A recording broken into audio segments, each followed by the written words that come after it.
Hey guys, it's Jacob from Reload Detailing.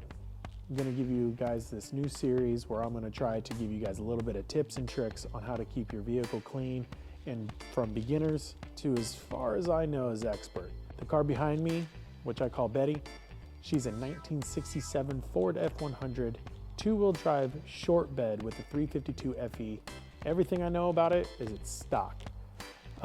Mainly, we're going to go through from basic polishes, wax, and things like that, the product that I use to basically move forward. It's a little 3 on the tree, but it was an old ranch truck here in Texas.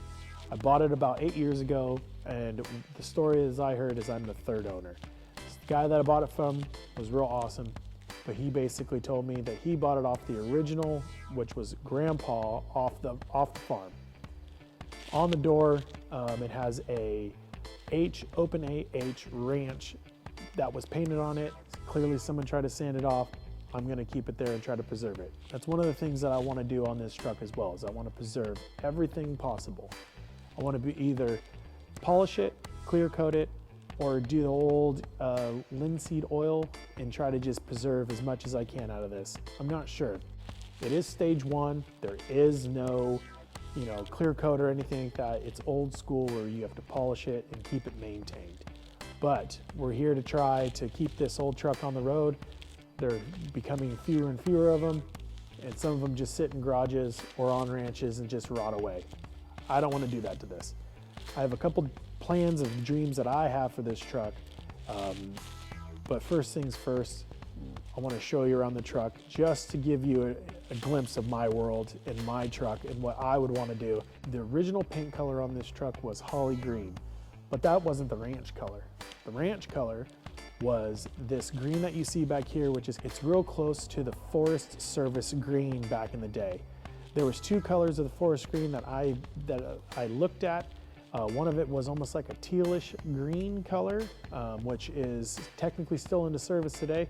And then it was this almost camouflage where it was in green areas, which was this forest green color.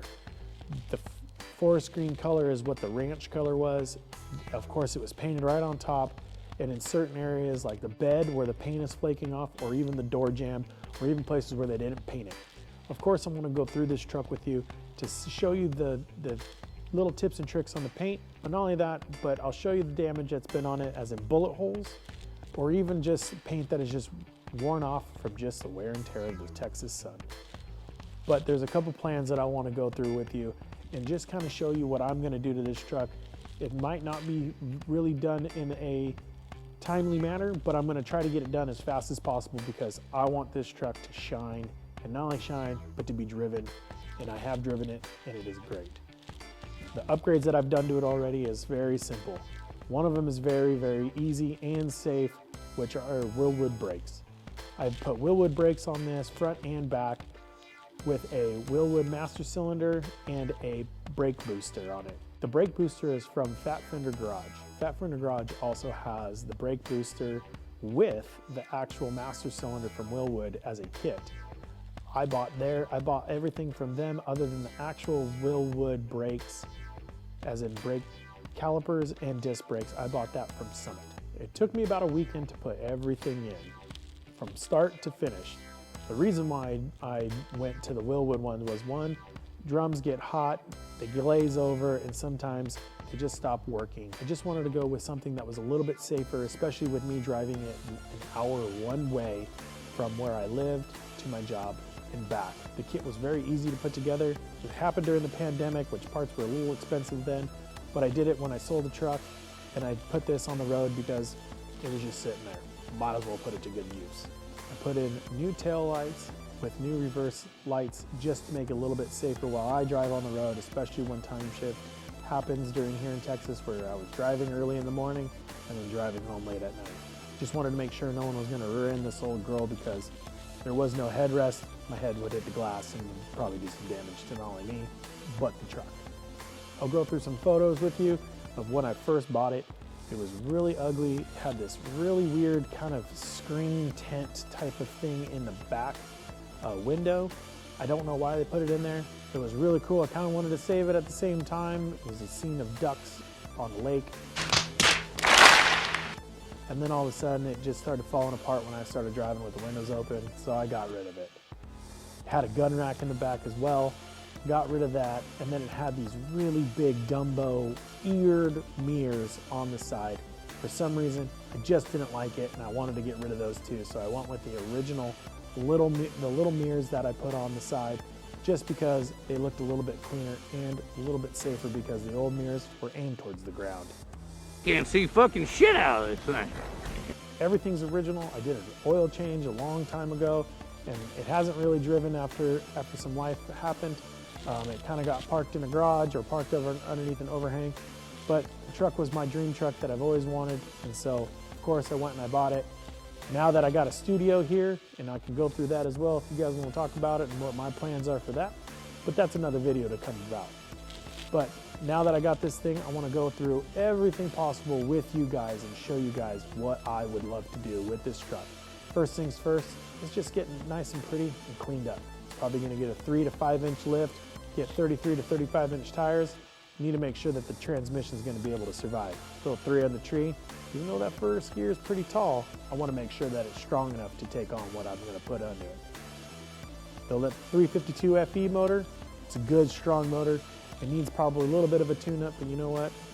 Runs great right now. You can see I painted the air cleaner and valve covers, but again, I'm not a professional painter. I can just correct it, and of course, it started to chip and peel away.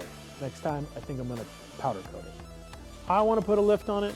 Everybody lowers it. I've only seen 1 or 2.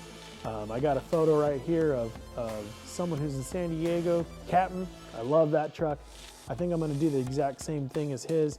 Of course, put my own spin on it.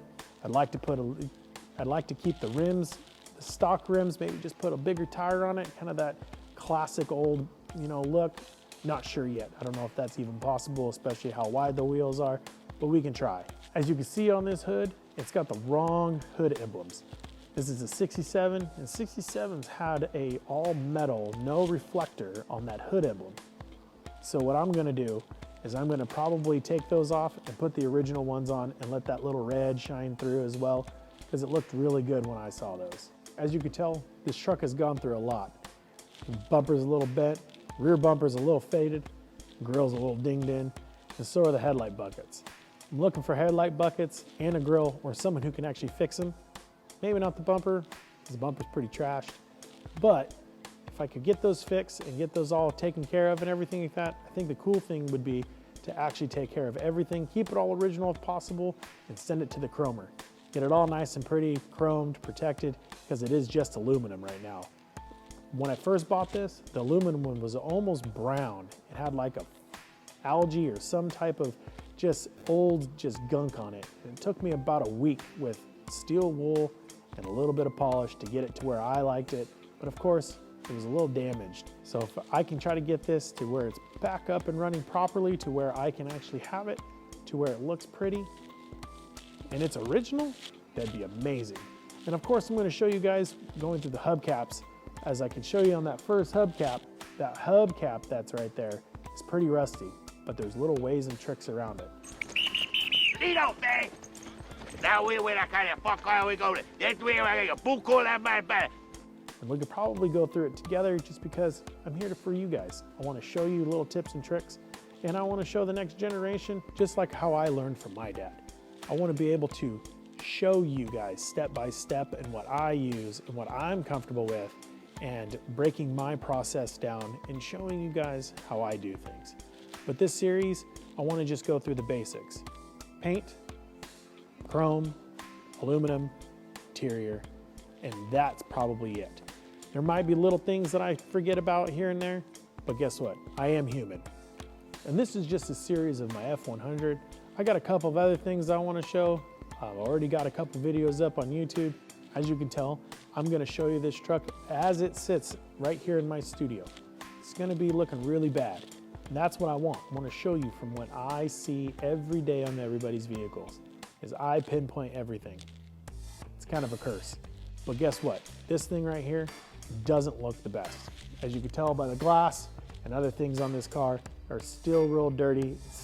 It sat in my garage for about a year, And then I moved it out to, of course, my new studio that's being built right now, but it's unfinished.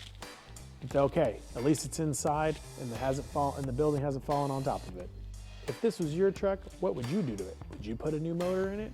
Would you put a 5.0 in it? Coyote? New transmission? What would you put in it? Would you keep it manual or go automatic? Thanks for watching, guys. Hit like and subscribe, helps me out a lot. If you can also just make sure that you can tell a friend and, you know, share what I got going on, and maybe they have an old F100 or an F250, or maybe they have an old Ford. You let me know.